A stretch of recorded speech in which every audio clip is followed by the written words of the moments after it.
Bonjour et bienvenue à l'émission Érable en bref. Ici Lydia Jacques. Les deux éditions de cette semaine de l'Érable en bref seront concentrées à l'approche historique entre les municipalités de Plessisville et Plessisville-Paroisse.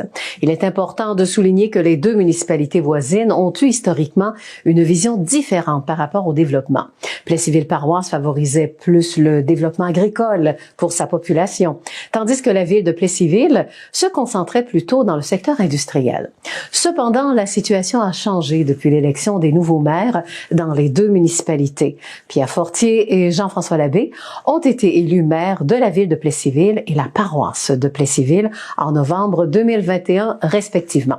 Avec un mandat populaire de régler les profondes différences de vision entre les deux municipalités en avril 2022, les deux administrations ont commandé la réalisation d'une étude d'opportunité pour le regroupement de Plessisville et Plessisville-Paroisse, et cela au ministère des Affaires municipales et de l'Habitation du Québec.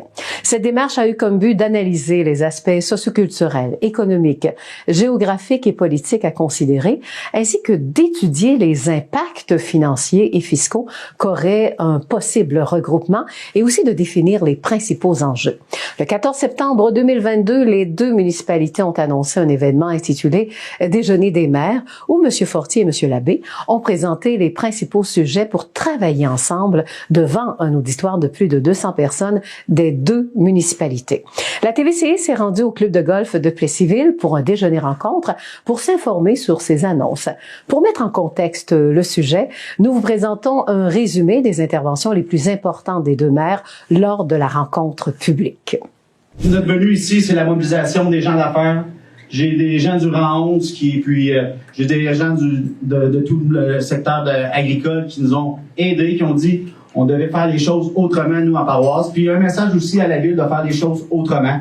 Je pense que ça, on l'a compris, ça, on veut faire ça de la bonne façon. Ce qui amène un changement d'administration, qui amène un changement de vision. Parce qu'on s'entend que c'est un virage à 180 degrés qu'on a fait dans ce que la paroisse voulait aller. Je veux vous remercier, les amis de la paroisse, d'avoir une ouverture comme vous avez là. On sait qu'est-ce qui s'est passé à Plessisville dans le passé, et heureusement qu'il est passé. Et merci à ceux qui ont voulu s'impliquer en politique pour faire que ça change, parce que c'est important d'avoir de l'ouverture des deux côtés. Puis quand on a de l'ouverture des deux côtés, on peut faire de grandes choses. On a la volonté de protéger le territoire agricole, ça c'est une chose importante. Comment on le protège? Ben c'est pas juste en disant non, on développe pas. Je pense qu'il faut être responsable. En tout cas, moi, c'est ce que j'ai parlé avec Pierre Guérard, le monsieur Champagne de l'UPA qui est ici. J'ai parlé avec Pierre Guérard, qui est représentant à l'UPA de l'Érable. Je pense qu'il faut avoir une responsabilité d'identifier, d'arrêter l'étalement urbain, de faire de la revitalisation. Je pense qu'on a une responsabilité, même si on a beaucoup de territoires en paroisse, faut avoir ça en arrière de la tête. Faut comprendre l'impact que la ville a sur son territoire. Ça, on va aller chercher le maximum qu'on est capable d'avoir pour réaliser des ententes. Travaux publics, on a l'entente des rues mitoyennes, on a la bibliothèque, camp de jour, loisirs, les pompiers. Puis on se cachera pas l'étude de regroupement municipal. On est entré dans le processus. Là, présentement, nos deux administrations se partagent des chiffres. On va, dans un avenir très proche, présenter à la population le résultat de l'étude. Pour l'eau potable, pour l'aqueduc, notre usine d'aqueduc arrive à pleine capacité. Depuis 3 ans, elle produit occasionnellement le maximum qu'elle peut produire. On est sur un projet d'agrandissement. L'usine date de pas loin de 50 ans. On essaie de se projeter dans le temps. On a fait des plans tout le tour de la ville, à savoir c'est quoi les besoins qu'on peut avoir. Pour l'aqueduc, les ingénieurs savent savoir si on rénove celui-là ou si on bâtit en eux. Si on bâtit en eux, c'est beaucoup plus subventionné qu'une rénovation. Pour vous donner un exemple, le tuyau qui part de Lourdes, qui a 11 km, qui amène l'eau potable à Plessisville, un gallon d'eau qui part de Lourdes, actuellement, il est à 130 livres de pression, il arrive à 30 livres à Plessisville, il prend 4 heures pour faire le chemin. Le tuyau 16 pouces, il est gros en masse, il est capable d'en prendre plus. La solution, c'est de remettre des pompes à mi-chemin pour remonter la pression, pour augmenter le débit. de ce côté-là, ça se fait quand même assez bien. Mais pour l'usine, c'est un autre projet. Le parc industriel en haut. C'est ça. Ici, c'est la 265, la route 116 qui vient par ici. Ce qui est de cette couleur-là, c'est la zone industrielle. C'est là qu'il y a un enjeu important pour la CPTAQ parce que actuellement, ce territoire-là, il est en zone agricole. Par contre, au niveau de la MRC, il est déjà zoné comme industriel. Fait que, il y a un enjeu sur le dézonage ici. Fait que, on veut faire une sortie directe à 265 pour favoriser le camionnage dans notre parc industriel. De cette couleur-là, ici, c'est le terrain résidentiel. On sait qu'on a un enjeu important, c'est les logements sur les maisons. C'est le nouveau développement qu'on veut. Ça, ici, il n'y a pas d'enjeu CPTAQ parce que c'est déjà en zone blanche. À la paroisse, on a la chance d'avoir déjà dans le périmètre urbain des terrains disponibles. Là, rapidement, c'est environ tout près de un peu plus de 800 terrains possibles là, dans le territoire du Grand Plessisville. Là, on vous présente le projet du secteur Est parce que le projet du secteur Est va venir permettre d'enlever de la pression au centre de la ville pour pouvoir développer des terrains zonés blancs déjà sur le territoire de la paroisse. Ça fait des années qu'on aurait dû faire un plan directeur comme ça des deux municipalités pour se donner une vision. Là, on le fait en 8 mois, se donner une vision parce qu'on a une vision pour l'ensemble de Plessisville. Là, présentement, on commence comme ça. Mais si vous pouviez voir les yeux quand on dit on rencontre des fonctionnaires du gouvernement, on rencontre des promoteurs, on rencontre, puis on dit qu'on est assis à la même table, qu'on se parle, qu'on se téléphone, qu'on se texte, même plus qu'à ma blonde quasiment. Donc, ça veut tout dire, ça donne le coup d'envoi, puis ça, c'est ce que j'ai hâte, c'est de donner le feu vert. Ce qui m'amène, on se cache pas aussi que il y a bien des fois qu'on aurait pu chicaner. Tu sais, si on commence à parler d'entente, on commence à parler de chiffres, je vous cacherai pas, là, si on n'avait pas cette volonté-là de s'entendre, on pourrait rapidement se positionner chacun sur nos positions. Puis ça, je tiens à remercier Pierre pour ça, parce que, tu sais, Pierre, il a l'expérience, moi, je suis un petit pressé. Pierre, il me dit tout le temps, on va prendre peut-être une journée de réflexion, on va se reparler. Parfait, on se texte, puis on sauve bien les petites réunions, bien les petits accrochages. Ça, c'est très, très important.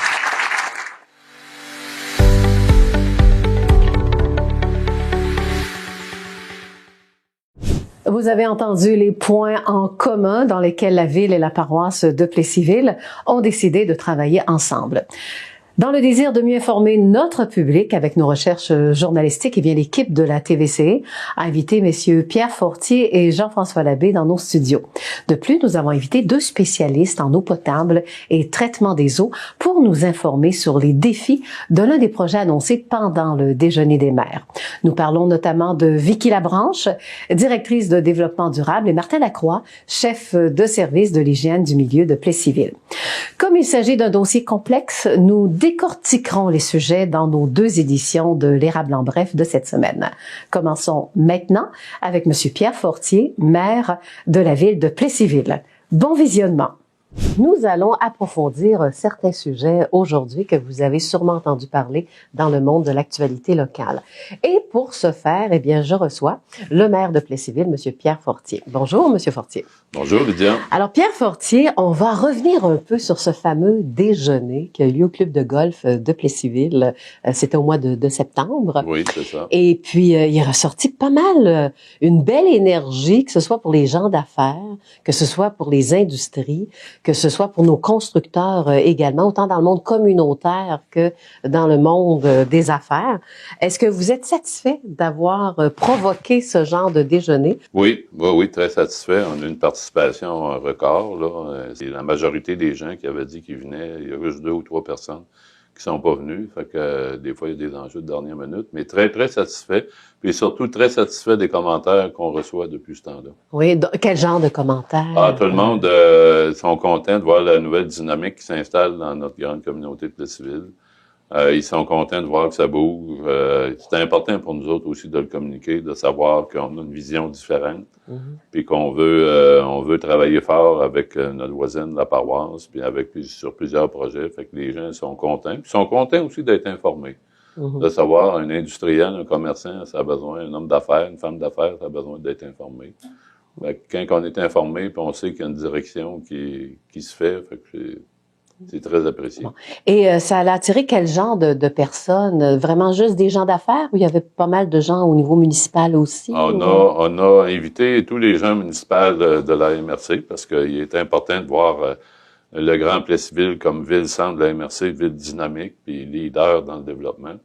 Fait qu'il y avait les politiciens de la MRC, c'est sûr.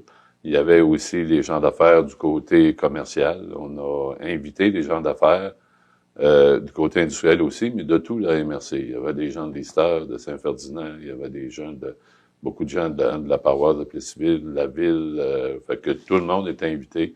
Tous ceux qui avaient un lien d'affaires, ce déjeuner-là était pour eux. Et même dans le monde communautaire aussi, je pense que les gens étaient là. Hein? Il y avait des gens du monde communautaire, oui, effectivement, mais on va faire bientôt un autre événement pour les gens du monde communautaire aussi. Bon. Maintenant, pourquoi on appelait ça un déjeuner historique, là? On va faire un historique, je pense, avec ça. Oui. En tout cas, tout le monde sait qu'on a deux Plessisville depuis 167 ans, je pense, à Plessisville. Et puis que les dernières années avaient été difficiles, la communication entre les deux municipalités a été difficile, qui faisait que Plessisville bougeait pas comme il aurait dû bouger depuis plusieurs années. Fait que là, la volonté, ça a commencé aussi avec l'élection de l'automne passé. Hein. Il y a des gens qui se sont présentés en politique des deux côtés, qui voulaient faire changer les choses, puis ça a fonctionné. La population s'est prononcée, on a eu un message clair de la population des deux côtés. Moi, j'ai fait beaucoup de porte-à-porte, j'ai entendu le message des citoyens. Et puis, à partir de là, c'est là qu'on s'est mis à travailler ensemble pour un grand Plessisville sur différents dossiers. Fait que c'est pour ça que c'est historique d'être ensemble, les deux maires. Moi, à ma connaissance, ça s'est jamais fait à Plessisville. OK. Quand vous dites que ça bougeait pas assez, est-ce qu'on parle des dossiers, le développement? C'était quoi que ça bougeait pas assez? Oui. Il y avait des dossiers de développement, oui, absolument. Des dossiers de développement commercial, industriel. On sait que Plessisville, le territoire de Plessisville est bâti à 99% et demi, à peu près. On est en train de faire de la densification à l'intérieur de nos villes, c'est correct, mais il y a une limite à densifier. On a besoin de plus grand. La paroisse a beaucoup de territoires à développer. Fait qu'on s'est mis ensemble pour créer une synergie, pour être capable de développer ces territoires-là. On connaît les enjeux de main-d'œuvre. Les enjeux de main-d'œuvre créent un enjeu d'habitation, de logement. Fait que il faut absolument. Puis la majorité de nos industriels sont en feu, sont dynamiques, ils ont tout agrandi les 2 dernières années. Ils ont un besoin criant de main-d'œuvre. Donc, comme on dit, ça débloque, là, les dossiers. Ça débloque, on fait pour que ça débloque, puis ça va débloquer. Malheureusement, comme je disais, en politique, on veut faire ça vite, mais c'est relatif vite en politique. Mais oui, on a la volonté de le faire. Bon, c'était un déjeuner historique pour le Grand Plessisville. Oui. OK, bon, le Grand Plessisville, est-ce que c'est un terme ou une entité qu'on va entendre souvent, là? Qu'est-ce qu'on doit comprendre avec ça, là? Cette notion-là. Le Grand Plessisville, on veut plus faire de différence entre les gens de la paroisse et les gens de la ville. Vous savez, il s'est développé dans la couronne de Plessisville, là, qui est dans la paroisse, beaucoup de résidences. Puis ces gens-là viennent dans nos organisations, puis tout ça. Puis là, on faisait une différence. T'es de la paroisse ou ben t'es de la ville. Fait que ça, moi, je veux plus ça. Okay. Moi, je n'en veux plus de faire de même, là. On est capable de faire des ententes, puis de s'entendre, puis que ça disparaisse. Ça. On veut être vraiment un grand Plessisville. Comme d'autres villes ont passé par là il y a une vingtaine d'années, il y a 22 ans, alors que la majorité des villes du Québec a fusionné. Fusionné ou regroupé, là. Mettons, moi, j'aime mieux le terme regroupement, là. Mais malheureusement, à cette époque-là, les deux Plessisville n'ont pas été regroupés. Mais ça fait un bout de temps qu'on parle quand même d'un regroupement. Donc, il a fallu que ce soit 2 maires, l'un de Plessisville-Paroisse et de Plessisville, qui aillent dans la même direction, dans le fond, pour le regroupement, comme vous l'avez mentionné. Là. Effectivement, on peut dire à ce niveau-là que les planètes se sont enlignées, puis que là, on voit ça différemment. Ça prend de l'ouverture des deux côtés. Et puis, c'est ce qui se passe actuellement. On a eu beaucoup d'ouverture, on s'échange beaucoup dans plein de choses, des services. Actuellement, on a de la machinerie, nous, qui servait pas l'été, puis on va à paroisse, on va faire des travaux. Fait que c'est des choses qui sont tout à fait naturelles, là, qui se faisaient pas avant, mais c'est une autre vision. On est complètement ailleurs de ce qu'on était, parce que faut dire qu'avant que je sois maire, j'étais 4 ans conseiller. Fait que là, je connais les deux positions, mais là, on est en excellente position. OK. Puis quand vous dites, on parle de machinerie, on va se les passer l'une envers l'autre, là. Mais quand ça brise, on paye la facture l'une et l'autre aussi? Ben, on organise ça pour que ça soit équitable pour tout le monde. Comme là, on est en train on va en soumission pour acheter un balai de rue qui coûte environ 350 000 $. Le nôtre est fini, il était dû pour être changé. Et puis, parce qu'on est ensemble, ben, on est éligible au MAMACH une subvention de 250 000 $. Fait que là, eux, ils ont des besoins. C'est sûr qu'ils ont beaucoup moins besoin que nous, mais nous aussi, on a des besoins. Fait qu'on partage ça selon l'heure travaillée par la machine. Ça, c'est facile à faire, ça, à ce niveau-là, qui fait que le Grand Plessisville est gagnant là-dedans. Puis la même chose, notre souffleuse à neige, est allé souffler de la neige l'hiver passé dans les rues de la paroisse. Notre niveleuse, là, ce qu'on appelle en anglais un grader, là, il est allé faire des chemins, des reins à la paroisse cet été. C'est un instrument qui sert pas, nous, pour l'été. Mais fait que là, on se le partage à des frais bien raisonnables, ce qui fait que tout le monde est gagnant là-dedans. Quand on parle de regroupement, ça veut dire que on veut, là, on sent qu'on s'en va vers ça, on veut éviter le dédoublement. Oui. Tu sais, parce qu'on a quand même, parlons des pompiers, on a quand même 2 services incendie, si on prend Plessisville paroisse et avec la régie. Là, oui. Absolument. Actuellement, on a mandaté une firme de faire une étude. On a déjà eu une première réunion là-dessus. On en a une autre prochainement. Le dossier chemine bien, puis on est capable de mettre ce service-là en commun. Faut prendre le temps de bien faire les choses. Vous savez, si on prend un exemple, le service d'incendie, ben c'est pas juste de mettre de la machinerie ensemble, c'est pas juste de mettre des camions ensemble, c'est de mettre des humains ensemble aussi. Parce que ça, il faut comprendre, il faut le faire comme faut prendre le temps de le faire comme faut, que tout le monde soit intégré, puis tout le monde soit respecté là-dedans. Moi, j'ai promis aux deux clans de pompiers, le CIRé, puis de la ville, j'ai dit personne va être congédié, là, personne va être mis dehors. Ouais. Fait que à partir de là, c'est bon ce que vous dites, parce que supposons, moi je m'imagine capitaine d'un service incendie. Oui. Là, on a 2 capitaines de service incendie. Absolument. Donc là, qui va, parce que là, il faut en prendre un. Faut en prendre un, c'est mais quoi, obligatoirement un? Ou? Pas nécessairement, parce que ça va prendre un chef adjoint. Ouais, et ça se fait. On peut faire un chef aux opérations, puis un chef administratif.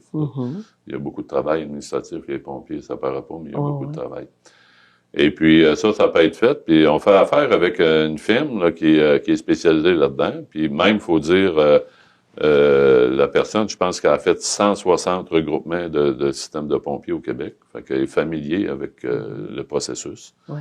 Puis elle a même, exemple, cette personne-là, elle me disait, à Sherbrooke, elle a pris 5 services de pompiers pour en faire un. Il y avait des services pompiers qui étaient syndiqués, avec des non-syndiqués. Puis il y avait des services pompiers anglophones avec des francophones.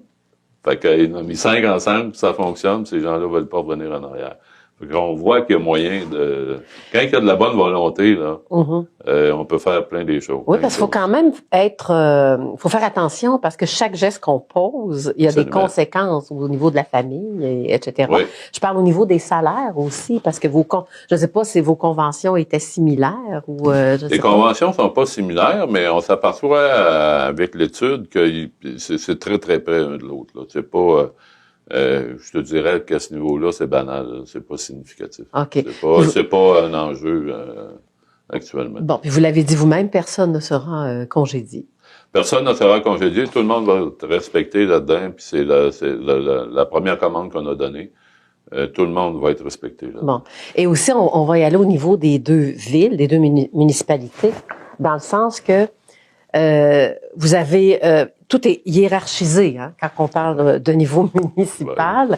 Donc, comment ça va fonctionner entre les 2 si on veut éviter les dédoublements? Je ne sais pas c'est quoi le plan de match. Là, au niveau municipal? Oui, vraiment au niveau municipal. Vous êtes deux entités différentes. Ça, c'est une étude là qu'on rentre dedans. Là, on rentre dedans pas mal, là, pas très, très prochainement. Encore là, on se fait accompagner par le MAMACH, par 3 personnes au MAMACH. Ça, c'est le ministère des Affaires municipales.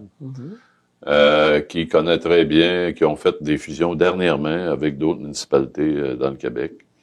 Puis on est très, très bien accompagnés. Puis il y a moyen de faire est-ce que encore là, tout le monde soit respecté. Puis je dois vous dire, là, il n'y a aucun enjeu d'emploi parce qu'on manque de personnel des deux côtés. Fait que tout le monde va être respecté là-dedans, il n'y a pas de doute. Mais c'est surtout, avant tout, que les citoyens, peu importe le citoyen, que ce soit un agriculteur, un homme d'affaires, un commerçant, un résident, soient respectés là-dedans. On veut faire un projet où tout le monde va avoir sa place, qu'il n'y aura pas personne qui va être brimé là-dedans. Fait que ça, faut prendre le temps de bien le faire. Puis il y a des moyens de le faire, ça existe. Puis on connaît les enjeux de ceux qui ont fusionné dernièrement. Il y a de Veliouville puis Saint-Anne-du-Sault qui ont fusionné dernièrement. Il y a une autre ville, j'ai oublié le nom, mais dans le coin de Joliette, qui ont fusionné l'an passé. Fait que on est en contact avec ces gens-là et puis ils nous disent les enjeux qu'ils ont eus puis comment nous on devrait essayer de voir comment faire avec ces enjeux-là. OK. Maintenant, un autre enjeu puis qui titillait les deux populations ou encore les habitants, c'est au niveau de l'eau. Hein? Oui. Bon, parlons des aqueducs, puis parlons aussi de l'eau potable parce que les résidents se sont aperçus que, au niveau des égouts, ça ressortait, là. Ouais, il y a des, ce qui a fait, là, la mésentente depuis plusieurs années à Plessisville, que c'est peut-être le bout qui a été négligé un peu. Fait que moi, en arrivant en poste, quelques mois après, j'ai pris connaissance que notre usine d'aqueduc, elle arrive occasionnellement à pleine capacité. On est encore capable de faire quelques logements, quelques maisons, mais on ne sera pas capable d'accueillir une usine importante. Là, comme on a 4 usines agroalimentaires importantes, 4 grands utilisateurs d'eau et d'égouts. Fait que on est conscient qu'on a rencontré ces gens-là, on est conscient de leurs besoins, on leur a dit qu'on est en mode solution. On veut savoir c'est quoi le besoin pour les futures années, parce que au niveau c'est surtout la capacité de filtration de notre usine. La capacité de filtration de l'eau est pas assez forte. Fait que, faut voir augmenter d'une façon. La pression, là. C'est la pression. Pas la pression, la capacité de filtrer l'eau. De filtrer l'eau, excusez. Le tuyau qui part de Lourdes puis qui amène l'eau à Plessisville, comme je disais, il y a 11 km, ça prend 4 heures avec un gallon d'eau, 1 litre d'eau arrive à Plessisville. On peut mettre des pompes à mi-chemin pour remonter la pression, puis ça, on peut facilement doubler la capacité de ce tuyau-là, puis heureusement, c'est plus facile à faire que de changer tout le tuyau. Mais à l'usine, la majorité des équipements, une fois que l'eau est traitée, elle va dans le réservoir, puis avec les pompes, et repoussée dans tout le système de Plessisville, ça, c'est toujours bon. Mais c'est les bassins de filtration où la capacité est à pleine capacité, il faut augmenter ce bout-là. Fait que nos ingénieurs ont ces projets, à savoir, est-ce qu'on rénove celle-là ou on en bâtit une neuve? Mais comme je disais, une neuve est beaucoup subventionnée, tandis qu'une rénovation, c'est moins subventionné. Fait que ça, c'est sûr. Au niveau des égouts, on peut faire plusieurs étapes pour augmenter la capacité. C'est moins complexe augmenter la capacité d'égout que d'eau. Fait que là, on est déjà en mode solution là-dessus. Là, malheureusement, par contre, quand on augmente la capacité d'égout, là, c'est beaucoup moins subventionné. Fait que là, mais il reste que faut pas oublier que c'est l'utilisateur payeur à Plessisville partout, puis partout dans la province, la municipalité n'a pas le droit de... Fait que là, chaque utilisateur paie qu'est-ce que ça coûte. Puis j'ai pas le droit de charger moins cher ou plus cher. Faut que je charge le vrai prix. Puis ça, au niveau des égouts, je vais vous dire, les résidents, c'est ceux qui en prennent moins. Les usines en prennent beaucoup plus que tous les résidents ensemble. Fait que c'est eux, puis ils sont familiers avec ça. On va prendre des grandes industries comme AgroPure, où ils ont des usines partout dans le Québec. Ils sont familiers avec ça. Puis Saputo aussi, ils sont familiers avec ça. Fait que, vous avez parlé aussi de connecteurs, hein? Des connecteurs, j'aimerais ça qu'on l'explique. Oui, un collecteur. Ce qui arrive actuellement, toute la tuyauterie de Plessisville qui a été faite, peu importe le côté de Plessisville qu'on prend, c'est qu'elle est à pleine capacité pas mal. Fait qu'on peut pas envoyer plus d'égouts dans ces tuyaux-là parce que ça cause des problèmes dans le bas de la ville. Fait que là, c'est de contourner la ville, en tout cas d'aller dans les nouveaux développements, comme sortir dans le futur agrandissement du parc industriel, monter ces terres de M. Jam et le mieux, monter jusqu'à Gros-Pur pour brancher à Gros-Pur sur ce tuyau-là qui va en enlever beaucoup, qui va dans le bas de la ville, puis aussi donner des services à tous ceux qui développent dans ce coin-là.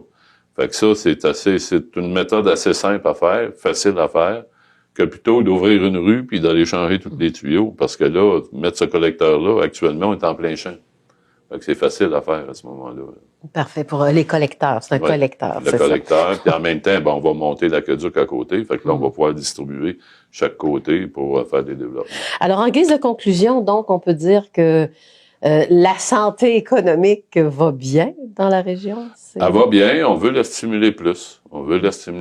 Puis en parlant de santé, c'est sûr qu'on a des enjeux avec les médecins. Là. Il y a une belle clinique médicale qui se construit pour essayer de faire venir plus de nouveaux médecins à Plessisville.